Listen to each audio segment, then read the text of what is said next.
estamos hablando pues de una patología que, si bien es cierto, es menos frecuente que la tuberculosis pulmonar, pero sí todavía lo vemos con relativa frecuencia, ¿no?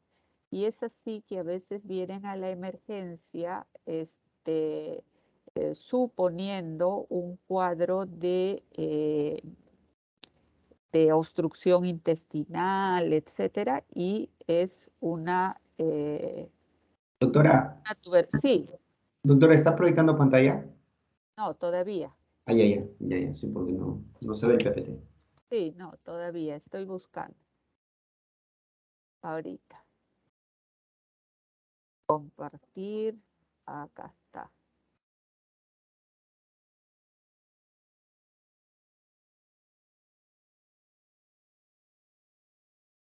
A ver, quiero ver si están viendo. Sí, doctora, ahora sí se ve la pantalla. Ya, ok. Vamos a verlo así, de esta oportunidad. Ok, entonces, como mencionábamos nosotros sobre la tuberculosis, a ver,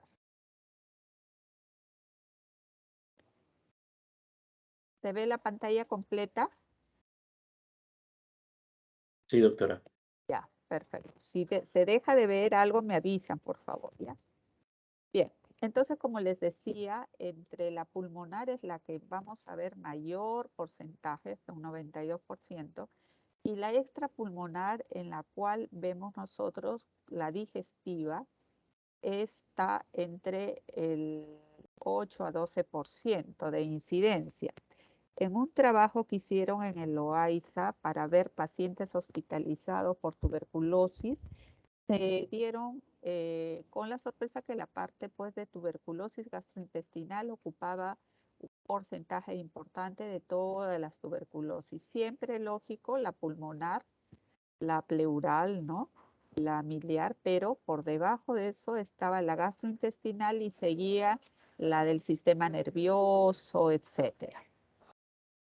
Y en 1911 casos que fueron hospitalizados en la parte extrapulmonar ocuparon el 53% y dentro de este 53% estaba también las digestivas. Entonces, ¿cómo es que vamos a contagiar, ¿no? Para una tuberculosis digestiva? Es por vía oral, puede ser de repente la ingesta de productos que no estén pasteurizados, productos que, por ejemplo, esto se veía más anteriormente cuando se tomaban la leche de animales, de vacas enfermas, se tomaban directo. Ahora ya no, porque ya todo es pasteurizado, hay menos incidencia. Y lo que sí puede verse más es por la ingesta de secreciones pulmonares, orofaringias o hematógena. Secundaria está una instalación de una tuberculosis pulmonar, ¿no? O una miliar, o también por extensión por vencibilidad, que es lo más raro, que es una tuberculosis peritoneal o genital o una ruptura de víscera, una transmural. Esto es más raro.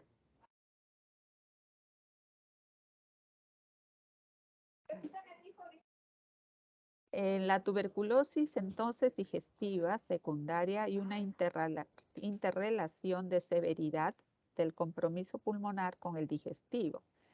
Entonces, se ha visto un compromiso intestinal cuando la lesión pulmonar es más severa. Entonces, cuando la lesión pulmonar es más severa, el compromiso intestinal aumenta, ¿no?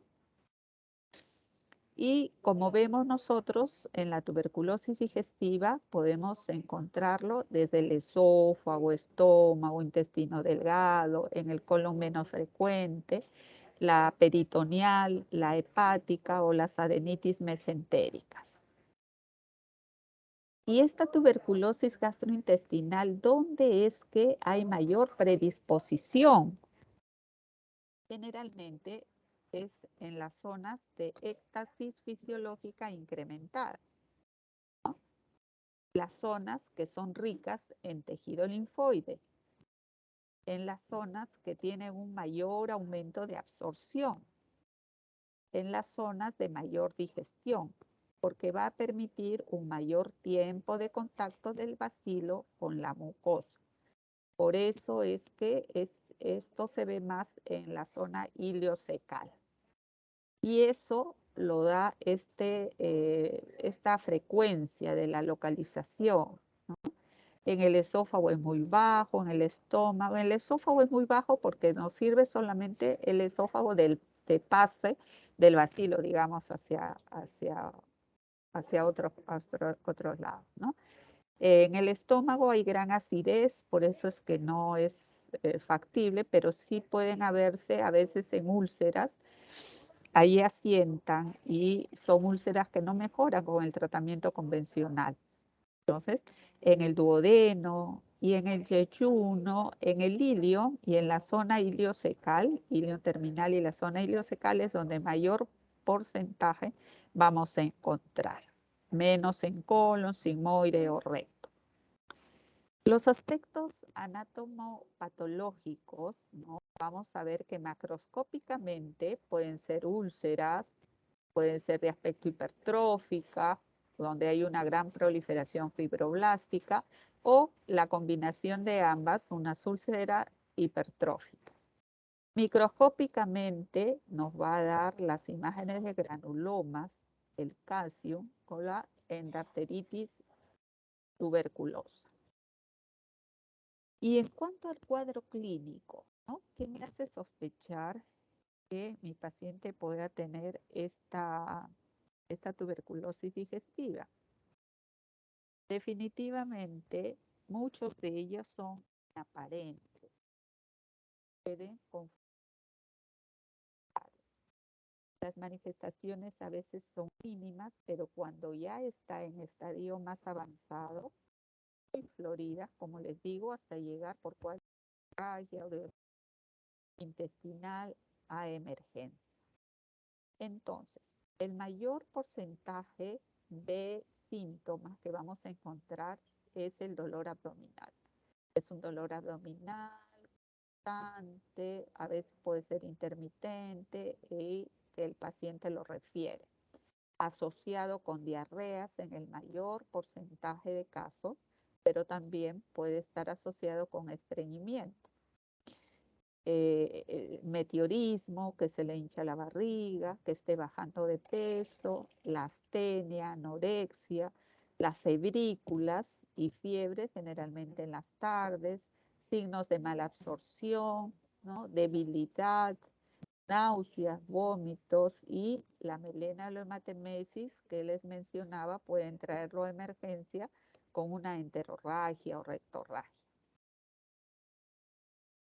Cuando yo examino a mi paciente, encuentro un paciente pues con signos de desnutrición, adelgazamiento, al examen físico hay una resistencia abdominal, hay una hipersonoridad difusa o local, podemos palpar como tumoraciones, podemos encontrar ascitis o edemas, hepatomegalia, esplenomegalia y casos que sea en la zona rectal, fístulas o abscesos. Lo que nos trae a la emergencia son estas complicaciones, ¿no? Por cuadros de obstrucción o porque ya se perforó o por hemorragias importantes, además de mala absorción.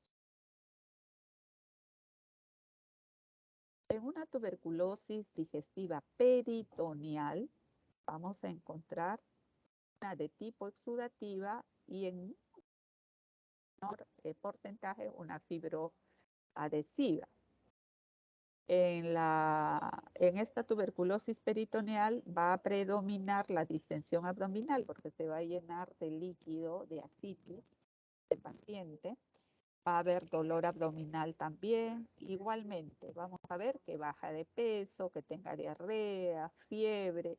La ascitis se va a hacer evaluable, palpable, evidente. Puede tener anemia al examen hay hipersonoridad, matidez desplazable y hasta podemos encontrar tumoraciones o plastrones. Cuando hago pues mi paracentesis puedo encontrar unas de tipo citrina, hemorrágica, purulenta o quilosa.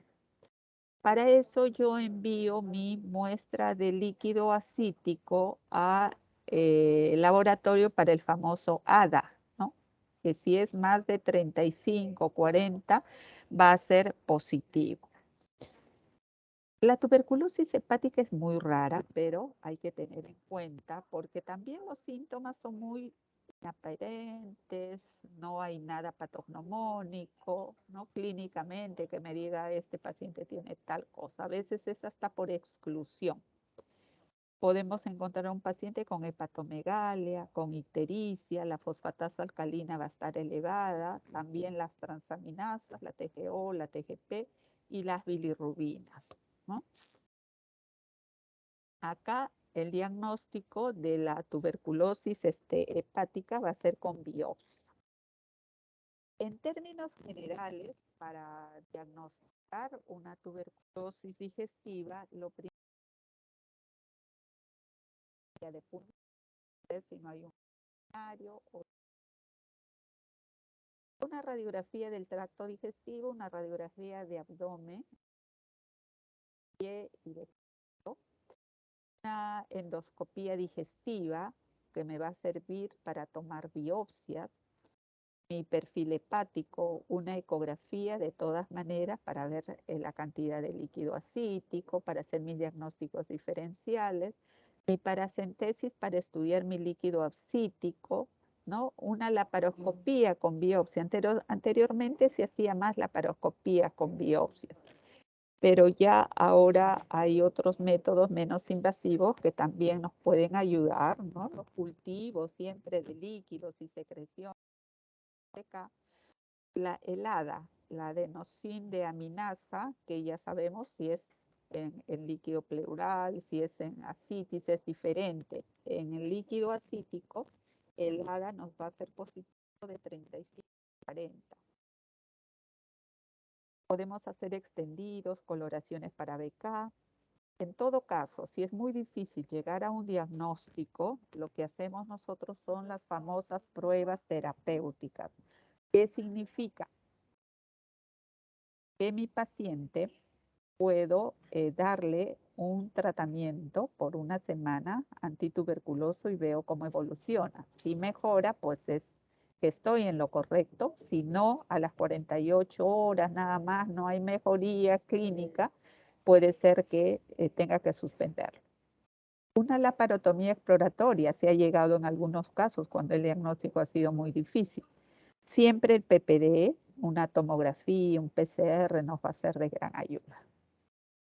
En la tuberculosis gástrica, vemos por ejemplo acá en el estómago una úlcera activa con un material blanquecino que aparentemente pues, puede ser una úlcera péptica y a la toma de biopsias se encontró los BK.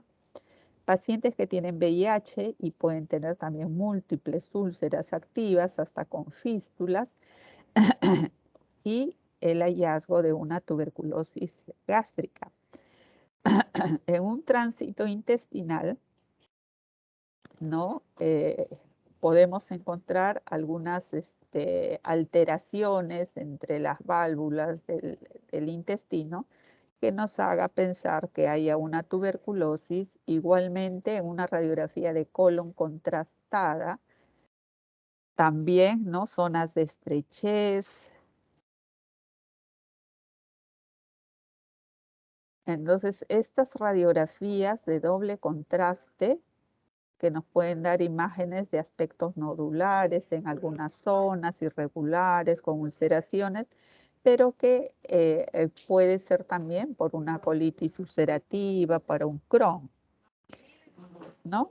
Cuando hay gran compromiso del intestino grueso, hay pérdidas de Austria, hay zonas de estrecheces, ¿no? Estos ya son tuberculosis, pues, muy avanzadas, intestinales.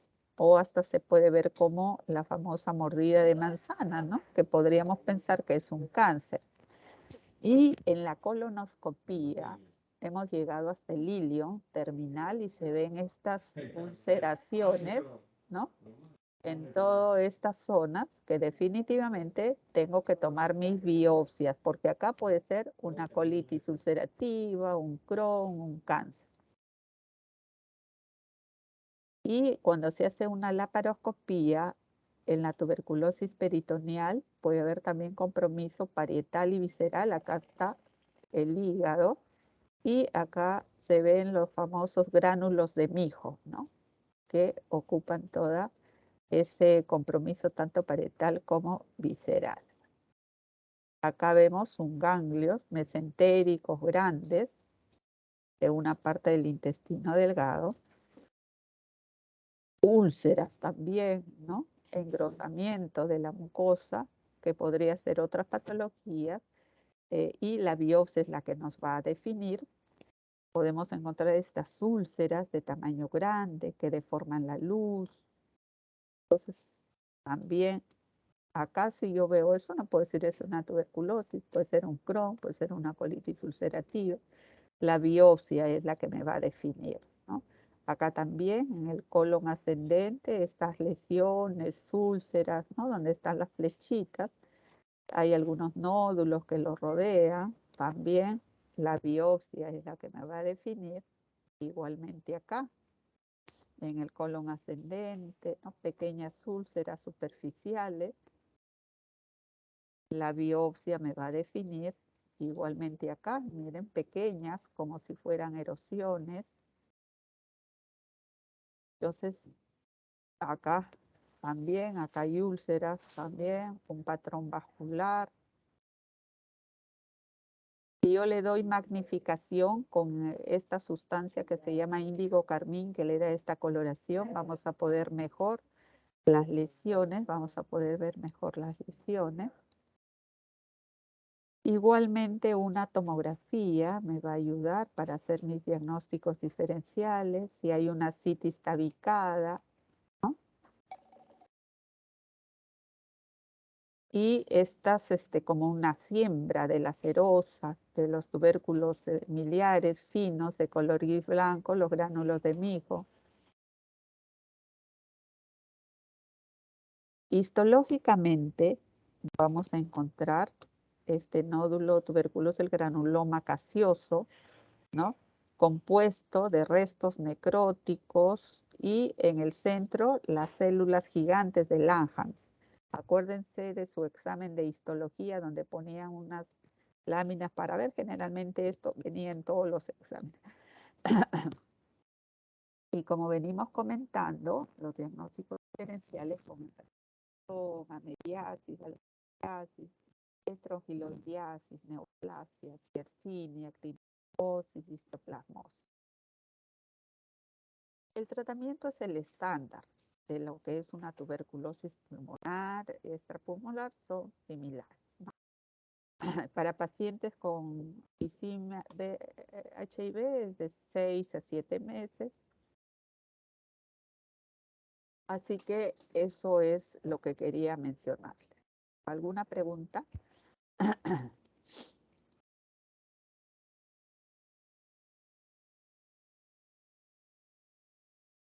¿Alguna pregunta?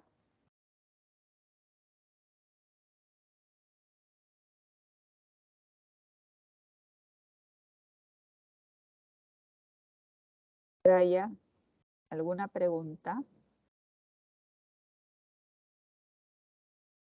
Más bien creo que no se ha visto la presentación, se ha quedado en la diapositiva 2.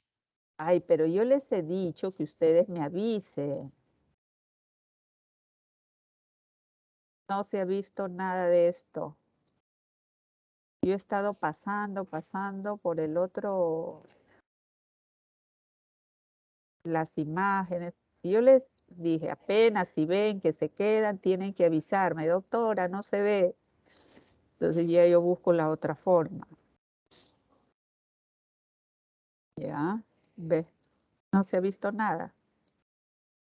Yo con mi punterito, todo, Bueno, esto vamos a subirlo para la clase, ¿ya?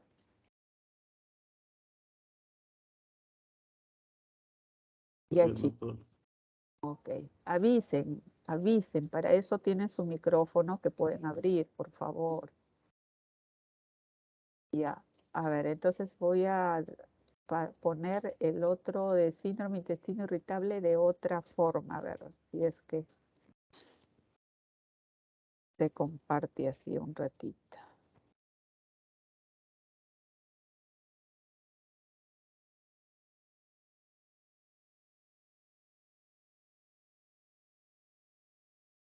Ok.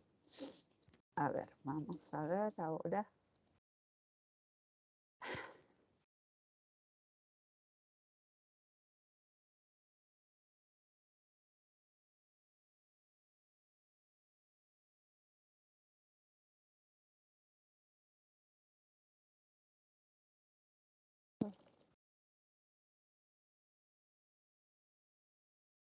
Ana.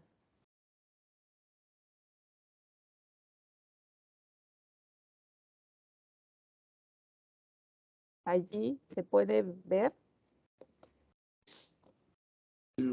Síndrome intestino irritable. Ya. Ok.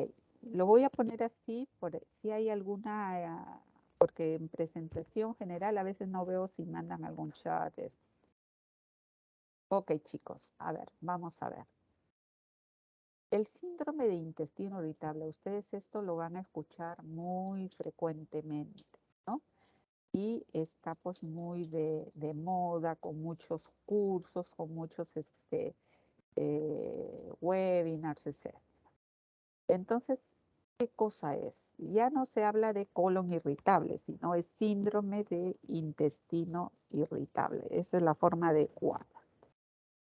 Tenemos nosotros en el síndrome de intestino irritable algunos criterios que han ido cambiando en el transcurso del tiempo, ¿no? Ya la fundación de Roma sobre trastornos, desde el 1994 se habló del Roma 1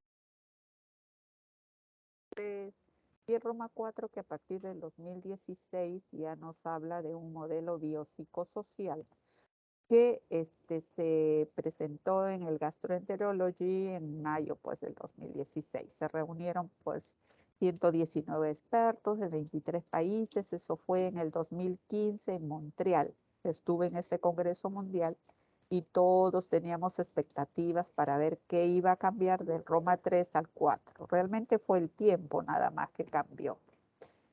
Estos trastornos intestinales, funcionales, tienen el común denominador de que presentan dolor abdominal, ¿no? Distensión, hinchazón o meteorismo, cambios en el hábito defecatorio. Se habla de que hay una cronicidad de 6 meses de síntomas con una actividad actual que está presente en los 3 últimos meses, con una frecuencia de síntomas al menos una vez al día por semana y que no haya pues anomalías anatómicas o fisiológicas que se vea ya sea por exámenes diagnósticos de rutina.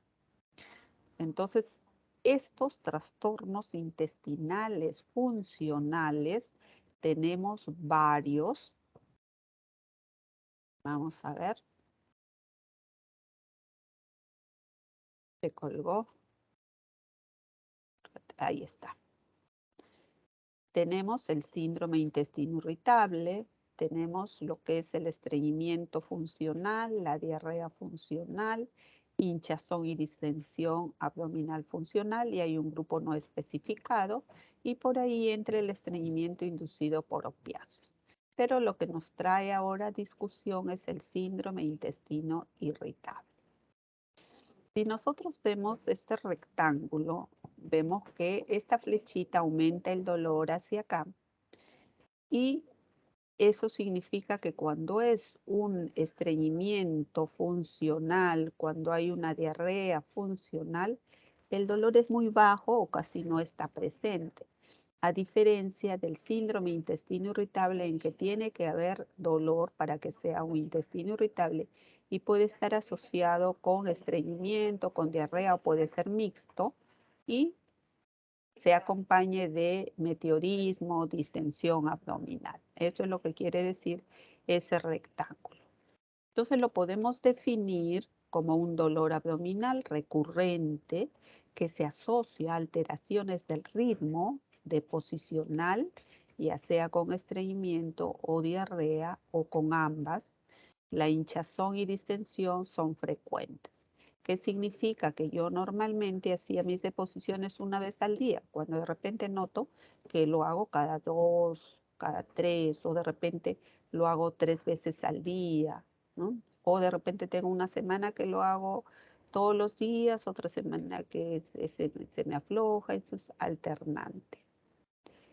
En estos criterios de Roma 4, entonces, el dolor abdominal es recurrente, al menos un día a la semana, en los últimos 3 meses y se asocia con 2 o más criterios. Que esté relacionado con la defecación. Muchos de sus pacientes le van a referir que al hacer la defecación, este dolor va a disminuir, que puede estar relacionado con el cambio en la frecuencia de las heces, lo que les decía. A veces yo hacía una vez al día, ahora lo hago 3 veces al día o cada 2 días, hay un cambio en la frecuencia. O que haya cambios en la forma de las heces. Doctor, yo hacía mis deposiciones como salchichitas, bien formaditas, y ahora los hago como bolitas de carnero, se me aflojan, se me desmenuzan. Y esto está presentado, haberse presentado en los últimos 3 meses con inicio de los síntomas 6 meses antes del diagnóstico. Criterio de Roma 4. A nivel mundial, vemos nosotros que se ve más en mujeres que en varones, que disminuye conforme la edad avanza. A ver, un segundito, por favor.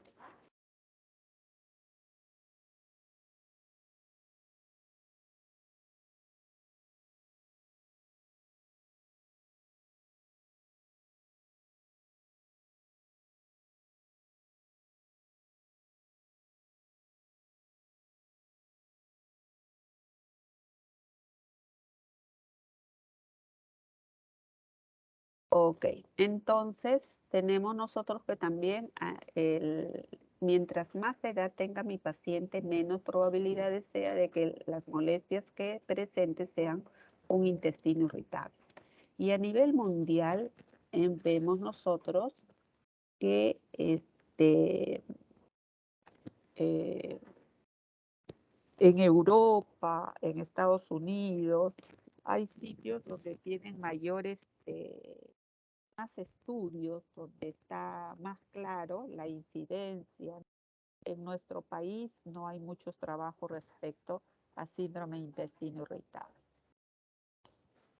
¿Qué factores van a aumentar el riesgo de desarrollar este famoso intestino irritable? Si mi paciente tiene alteraciones a nivel psicosocial, el estrés, tensión, ansiedad, ¿no? El favor a nivel ambiental, ¿no? Sea no tenga buena higiene, no tenga agua de desagüe porque se puede infectar. Vamos a ver nosotros que hay una gastroenteritis previa también que lo puede producir a nivel genético. Hay algunos factores que desencadenan el inicio o exacerban mis síntomas.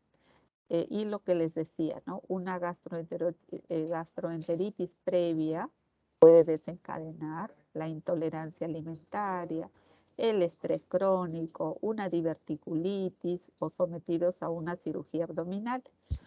Y los mecanismos fisiológicos resultantes es que que explicaría este síndrome de intestino irritable es que haya una alteración en la motilidad intestinal, una hiperalgesia visceral, aumento de la permeabilidad intestinal, que la microbiota esté alterada. Esto está muy de moda, se habla de muchos trabajos que están tratando de explicar esto y que deberíamos de tener también en el manejo, en el tratamiento, los probióticos, ¿no? Y que haya pues una alteración en el eje intestino-cerebro. Acá vemos todos esos causas que pueden aumentar o desencadenar los síntomas de intestino irritable, alteraciones en la comunicación cerebro-intestino, en el procesamiento central, sensibilidad a alimentos, predisposición genética, alteraciones en la motilidad, la hipersensibilidad visceral, que hayan infecciones, que hayan alteraciones de la microbiota, que haya historia de abuso. Esto en el Harrison nos habla de que pacientes pues que fueron abusados psicológicamente, sexualmente, muy de niños, entonces, o que fueron pues golpeados, etcétera, son más susceptibles que haya una inflamación de bajo grado, alteraciones de la inmunidad y algunos factores, como les decía, ambientales. Si hablamos de hipersensibilidad visceral, se hizo un trabajo, ¿no?, donde se insuflaba balones con aire en pacientes controles y pacientes con síndrome intestino irritable. Y el dolor era más intenso con volúmenes menores en pacientes con síndrome intestino irritable. Si hablamos de la motilidad intestinal alterada, se ha visto pues que ya desde hace muchos años se ha visto la contractibilidad del colon, el intestino, incrementada en estos pacientes con intestino irritable, ¿no? Y si el estrés psicológico, el estrés físico o la ingesta de alguna comida, por ejemplo, muy grasosa, puede alterar la contractibilidad del colon. Y el dolor está más frecuentemente asociado con esta actividad motora irregular, ¿no? Y esta también, digamos, motilidad anormal en el intestino delgado durante el ayuno, también como la pérdida del complejo motor migratorio y contracciones agrupadas y prolongadas se han visto en estos pacientes, ¿no? Como una respuesta también contráctil exagerada, como les mencionaba anteriormente, en respuesta a una comida muy grasosa. Se habla de anormalidades en el sistema nervioso central también, y eso significa que estos pacientes hay una excitabilidad incrementada de las neuronas en los cuernos dorsales de la médula espinal. Ya sabemos que es un área muy rica pues, en los neurotransmisores como las catecolaminas y la serotonina, ¿no? Y centralmente puede haber diferencias en la manera que el cerebro modula estas señales aferentes de las neuronas del cuerpo dorsal a través de las vías ascendentes. Y eso se vio en imágenes de resonancia magnética funcional con tomografía de emisión de positrones en el cerebro que mostraban diferentes niveles de activación en el tálamo y en la corteza cingulada anterior después que a nuestros pacientes les insuflaban con los balones del aire, ¿no? Entonces se vio diferencia entre los sanos y síndrome intestino irritable. En la infección o inflamación también hay evidencia de que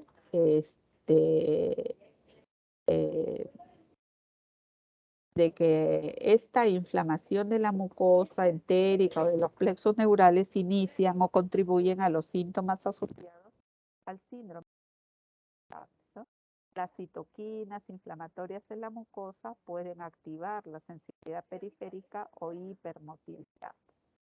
Algunos autores consideran que en pacientes con enteritis infecciosa, la presencia de hipocondriasis y eventos estresantes en el momento de la infección aguda, pues predicen que haya luego un síndrome intestino irritable.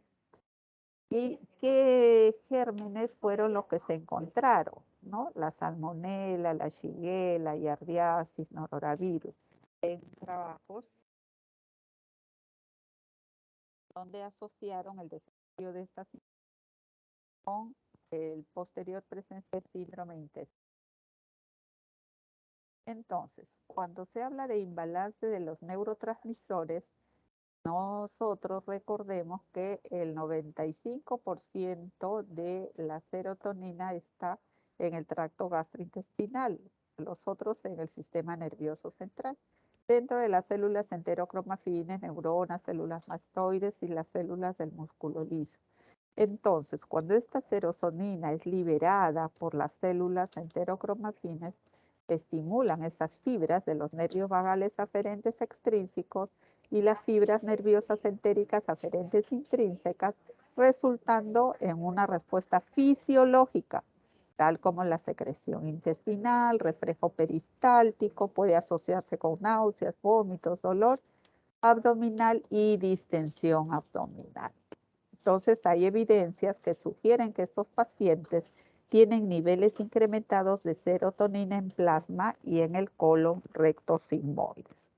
Y estos neurotransmisores pueden proveer nexos, no solo entre la contractibilidad intestinal y la sensibilidad visceral, pero también entre los sistemas nerviosos entéricos y el central, ¿no? Las alteraciones en de la inmunidad también se han visto que influye para el síndrome intestino irritable la presencia también de imitadores del sistema nervioso central, del síndrome intestino irritable, como una enfermedad inflamatoria intestinal, la enfermedad celíaca, que haya intolerancia a la lactosa y la fructosa, o la colitis microscópica. Son los diagnósticos diferenciales que tenemos que tener en cuenta en nuestro síndrome intestino irritable. Entonces, la evaluación clínica de mi paciente tiene que ver con una buena historia clínica. En ello yo tengo que sentarme con paciencia, preguntar en el entorno familiar, del trabajo, etcétera, para poder llegar a un buen diagnóstico, ingesta de medicamentos, de alimentos, etcétera. Un buen examen físico que incluya un tacto rectal y mis criterios diagnósticos de Roma 4 y descartar que no haya signos de alarma ausentes. Vamos a ver cuáles son esos signos de alarma. Mis exámenes de laboratorio son los mismos generales, ¿no? Un hemograma, un perfil hepático, un perfil tiroideo, porque puede ser desde que sea estreñimiento o diarrea por hiper o hipotiroidismo, y la ausencia del dolor abdominal impide mi diagnóstico de síndrome de intestino irritable. Mis signos de alarma que yo tengo que tener en cuenta es que no haya historia familiar de cáncer colorectal o enfermedades inflamatorias o enfermedad celíaca. Que comience a presentarse súbitamente a los 50 años es un signo de alarma, ¿no? O que haya un dolor que lo despierte por las noches, que haya fiebre, que haya anemia o baja de peso, o sangrado en las deposiciones, o un dolor abdominal importante que lo lleve hasta la emergencia, o que haya pues una masa palpable, visceromegalias o un tacto rectal patológico. El dolor abdominal suele ser bajo. Entonces yo tengo mi escala de Bristol, que vamos a ver más adelante, y puede estar asociado con hinchazón abdominal en la mayoría de los pacientes. A veces también el esfuerzo excesivo en la defecación o una urgencia defecatoria, o como que tiene una evacuación incompleta o presencia de mucosidad con las heces, se puede presentar, pero no son específicos. En esta escala de Bristol, entonces, yo puedo pensar que mi paciente tiene un síndrome intestino irritable con estreñimiento, si me refiere que tiene la de tipo 1, ¿no? Como bolitas de carnero, que le llaman. O la de tipo 2 como una salchicha, dice, como con fragmentos. Normal debe serse como una salchicha con grietas o como una serpiente o como un paciente me dijo como un submarino. O pueden ser bultitos blandos, ¿no? Ya síndrome intestino irritable con diarrea es que ya sean de bordes irregulares, consistencia muy pastosa o acuosa o líquida. Entonces, de acuerdo a eso, mi paciente con síndrome intestino irritable me va a decir cuáles si sus síntomas son inducidos o exacerbados por algunos alimentos, ¿no? De repente si tiene intolerancia a la lactosa, pues puede presentar diarrea cuando toma la leche, etc. Pero yo tengo que definir sobre qué subtipo está teniendo mi paciente. Y para eso yo hablo del síndrome intestino irritable con estreñimiento, el síndrome intestino irritable con diarrea, el síndrome intestino irritable mixto o el no clasificable, en el cual pues hay anormalidades en la consistencia de las evacuaciones insuficiente para llenar los criterios mencionados anteriormente. Entonces, no solamente voy a poder encontrar en estos pacientes problemas digestivos, sino también extraintestinales, ¿no? Como migraña, fibromialgia, cistitis intersticial, dispareunia. Hay que preguntarle siempre sobre la dieta, ¿no? Si le cae mal cuando ingiere lácteos o trigo, o café, o frutas, o verduras excesivas con azúcares. Entonces eso también van asociados o exacerban este intestino irritable. Hay que hacer una buena revisión psicosocial. Eso es muy importante. ¿Qué le voy a pedir yo a mi paciente? Le voy a pedir un hemograma completo, basal, básico, calprotectina fecal en determinados casos, un PCR o un examen parasitológico o coprológico funcional, ¿no? Mi colonoscopía, si es que es un paciente que tiene más de 50 años, si hay signos de alarma, si tiene antecedentes familiares de cáncer colorectal o si hay un tratamiento empírico para la diarrea que ha fracasado. En esos casos, la colonoscopía. Por suerte, generalmente en el mayor porcentaje de intestino irritable es la leve, moderada un 40%, moderada en un 35% y severa en un 25%. En los casos que son más graves, más severos, hay una mayor influencia de los factores centrales. En los menos graves hay mayor influencia periférica.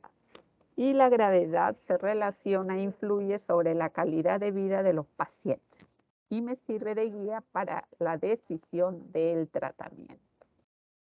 Bien, entonces con todo eso yo tengo que catalogar a mi paciente y ver cuál es el tratamiento. En términos generales, tengo que explicarle a mi paciente que su problema no es un cáncer, que es un problema funcional, ¿no? Educarlo porque va a tener periodos de mejora, periodos de exacerbación, algunos alimentos que debe de dejar de ingerir, que haga ejercicio, que disminuya su estrés para que no tenga un deterioro en el sueño, que mejore su ingesta de fibras en su alimentación. Y para eso tengo que restringirle el gluten, restricción del FODMAP, vamos a ver qué es el FODMAP, si es necesario intervenciones psicológicas o la ingesta de fibras. El tratamiento entonces lo voy a dar de acuerdo al síntoma predominante, ¿no? Tengo que reafirmar, educar, que haya una buena relación médico-paciente, ¿no? Las fibras, usar antiespasmódicos, antidepresivos, procinéticos, agentes serotoninérgicos, modificadores de la microbiota, probióticos, antibióticos, ¿no? O modificaciones de la dieta, el FODMAP, ¿no? Este FODMAP se refiere, en inglés, fermentable oligosacáridos, disacáridos, monosacáridos y polioles, o sea, que tenga una dieta que esté ausente todos estos componentes, ¿no? Que hacen que se asocie con una fermentación en estos pacientes. Entonces, al suspender todo eso en su alimentación, tienen una mejora significativa de sus síntomas. Y para eso nos tenemos que apoyar de un régimen dietético, ¿no? Que lo puede hacer la nutricionista. Entonces, ay, perdón. Ay. Entonces, lo que yo tengo que dar el tratamiento basado en mis síntomas, ¿no? Si tiene diarrea, puede usar la loperamida, colestiramina, ¿no? El famoso racecadotrilo, que es el Tiorfan. Y puedo acompañarlo de probióticos, ¿no? Antibióticos, la rifaximina, el alocetrón, si hay estreñimientos, las fibras, el polietilenglicol, ¿no? Si hay dolor abdominal, tenemos el bromuro dietilonio, la memeverina, hay varios, o algunos también antidepresivos tricíclicos que se le puedan asociar. Entonces, los antidepresivos hicieron un trabajo y vieron pues que sí, había cierta mejoría. La rifaximina como manejo con este antibiótico, hay varios trabajos ya que hablan sobre el beneficio de usarla de 550 3 veces al día por 14 días, ¿no? Porque mejora los síntomas y la inflamación que se produce en este intestino irritable. Entonces, si yo hago un resumen, digamos, puedo usar mi bromuro de pinaverio, que tiene un efecto antimuscarínico, es un bloqueador de los canales de calcio, tiene una selectiva sobre la lisa. Puedo usar el bromuro de otilonio, interfiere con la disponibilidad de los iones de calcio, reduce la motilidad sigmoidea postprandial y mejora la distensión y el dolor. Puede usar la trimebutina también, que es un antiespasmódico musculotropo. El tejacerot era muy bueno para lo que era el estreñimiento, pero ya no está en el mercado. Tuvieron problemas cardíacos en Estados Unidos, lo suspendieron.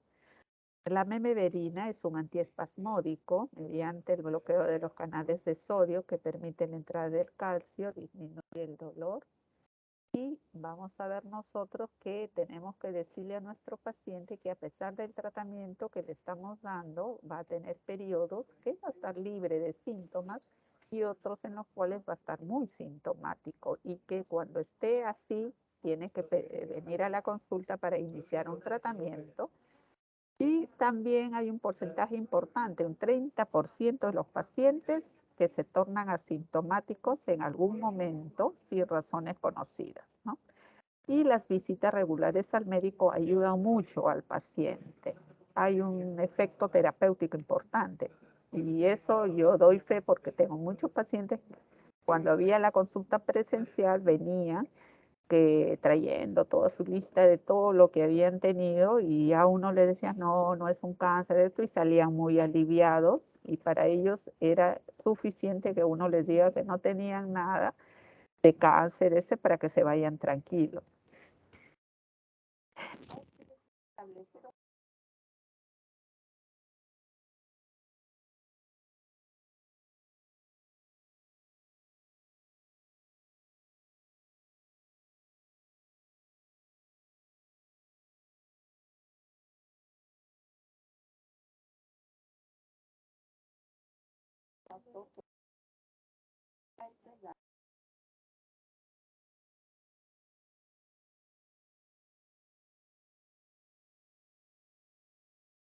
¿Verdad? Lo escucho muy bajo, pero ahorita.